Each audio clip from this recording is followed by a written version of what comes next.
Hello, I'm Nora St. John, the Education Program Director for Balanced Body. And with me today is Lizbeth Garcia from Tilcia Studios in San Diego, California. We're going to show you some things on our brand new rotator discs with resistance.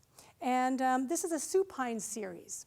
So we'll start here. Lizbeth is on the small rotator disc with a light resistance. This could be a small or a large disc. Really just a matter of your comfort level.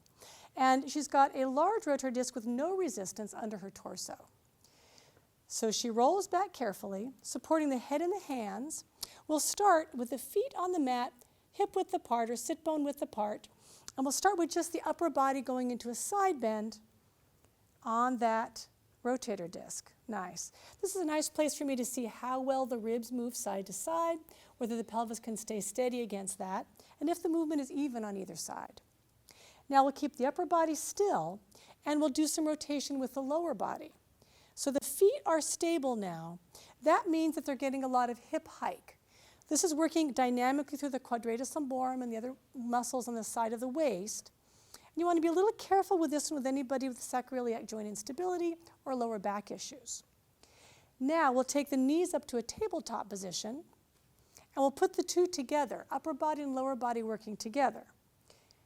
There we go. So we shorten the waist on one side and the other.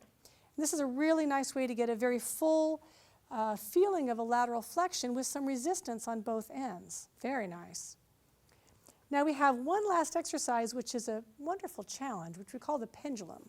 We'll start here with this upstage leg up to the ceiling and the other leg down. And Lizbeth will start taking this leg and just swinging it back and forth, taking the pelvis with her. This isn't about lumbopelvic stability in this case.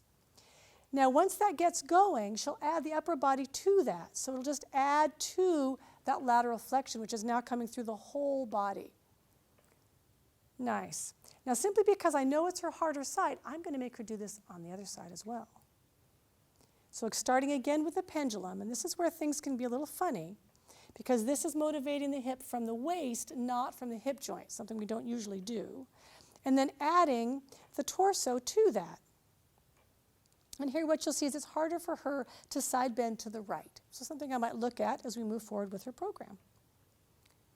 All right. And that is our supine series on the two rotator discs.